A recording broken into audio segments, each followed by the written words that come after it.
friends, welcome. My name is Kelsey Ann. I put together motherhood and homemaking videos on this channel. Welcoming a little one into the world is a huge transition for a family. It's an even bigger deal when you already have a little one or multiple little ones in your household.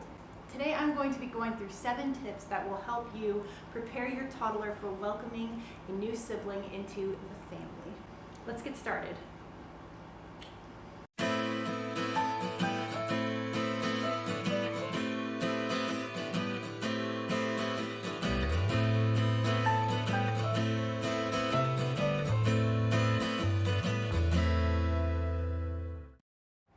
Okay, so tip number 1 for you all is to talk about the new baby with your toddler.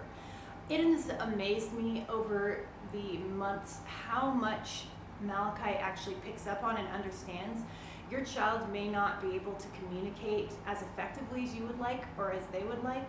However, they really are taking in so much. They understand way more than you might think. And so just being very open in your communication, explaining things to them, talking about the new upcoming baby, explaining to them what your belly is, just all those exciting things that come with having a baby. Just be willing to talk with them about it.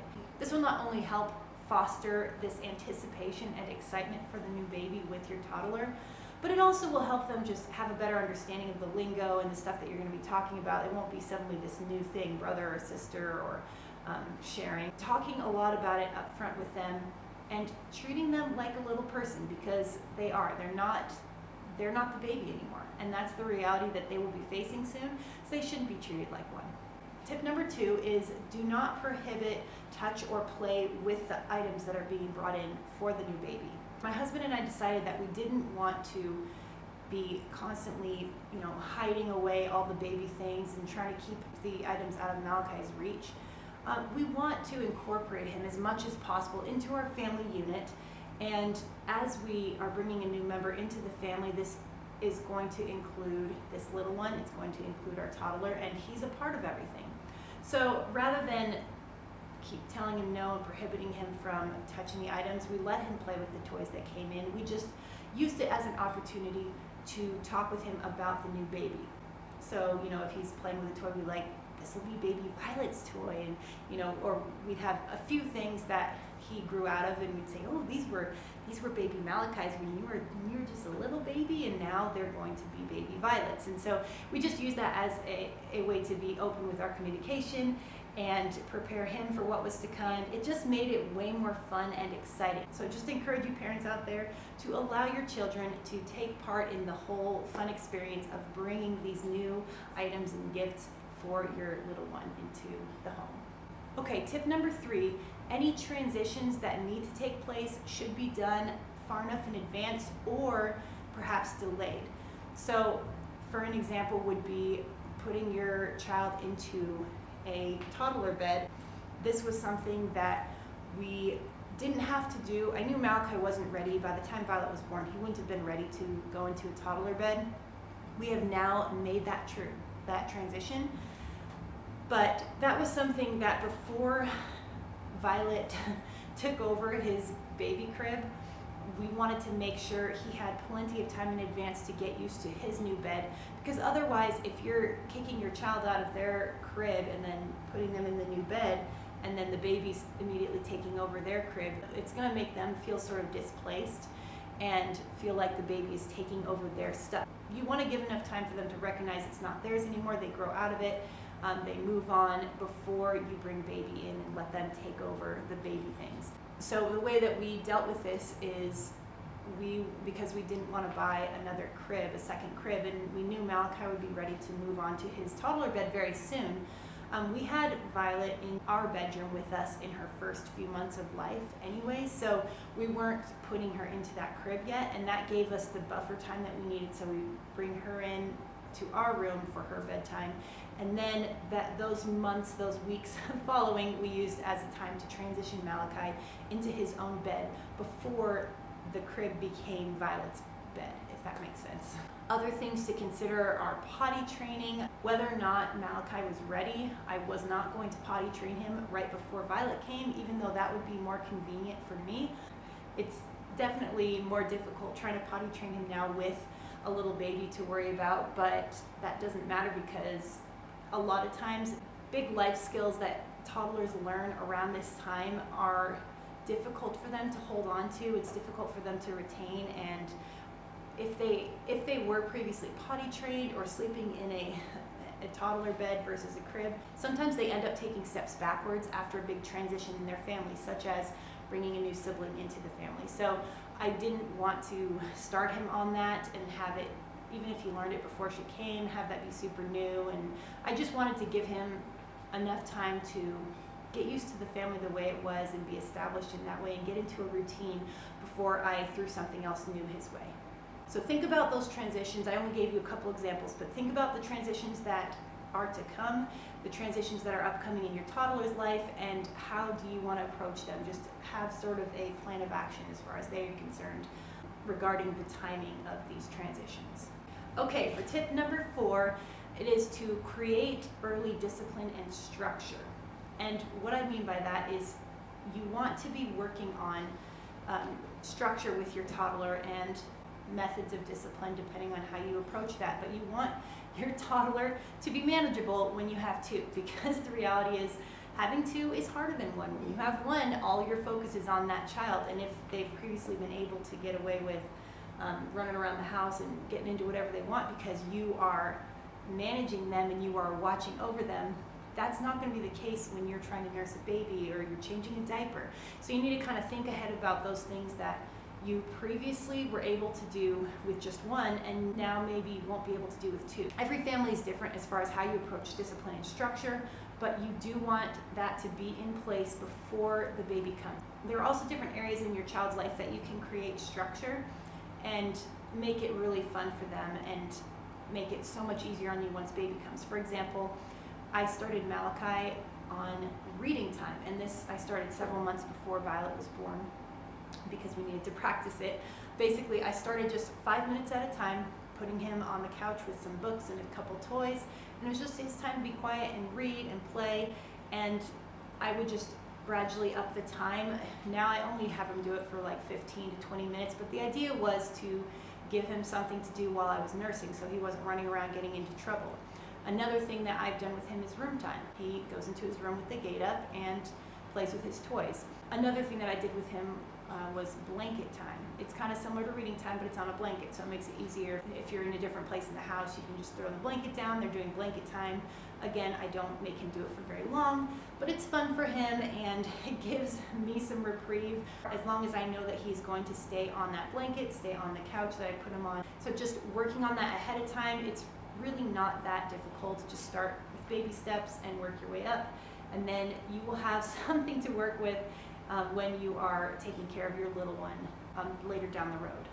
Tip number 5 is to create special moments throughout the day with your toddler pre-baby.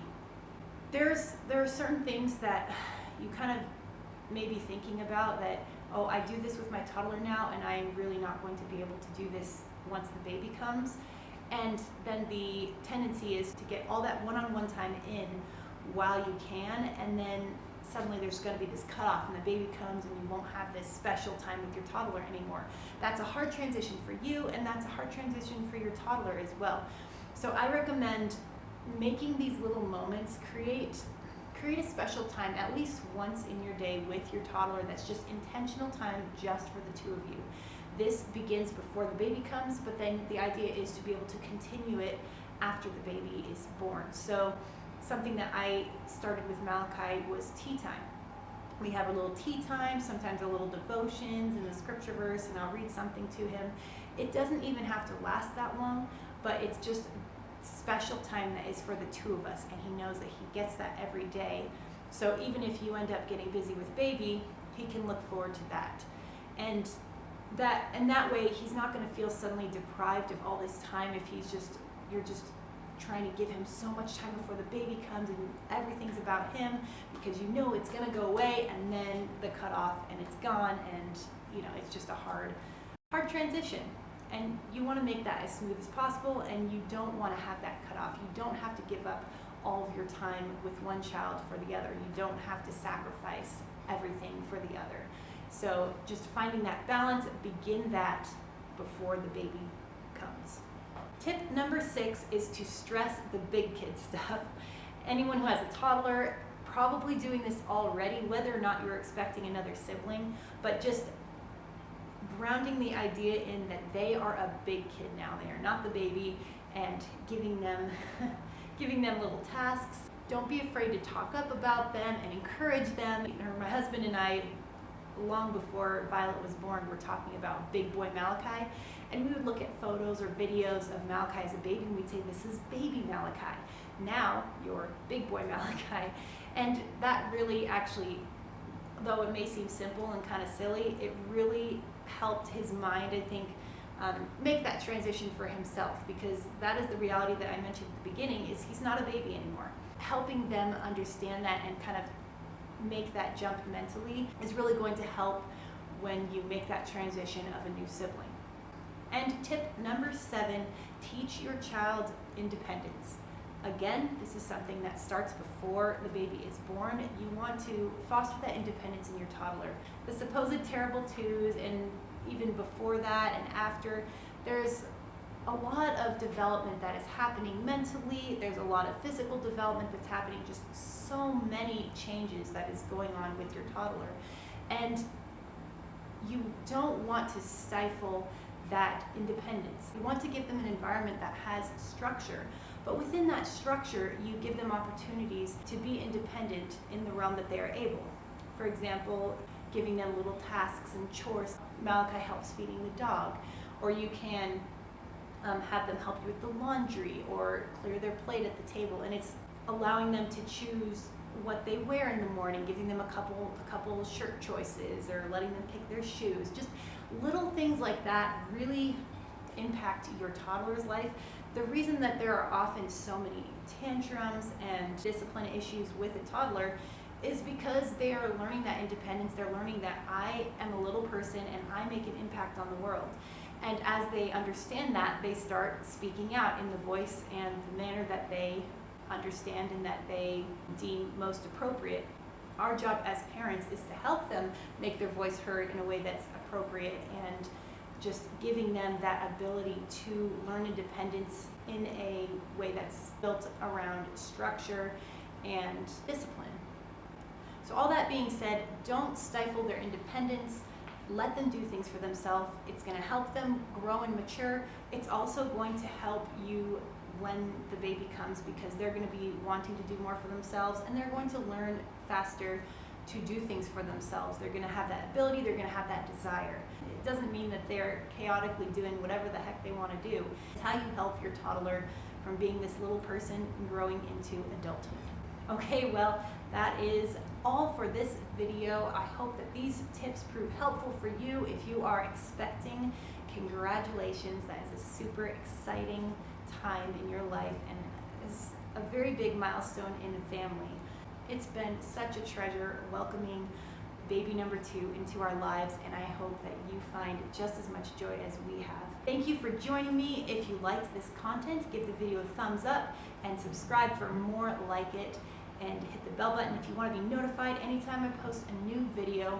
So excited for the content that I have coming up. I'll be posting a video weekly. I hope you all stay posted as well, and I will see you in the next video. Bye.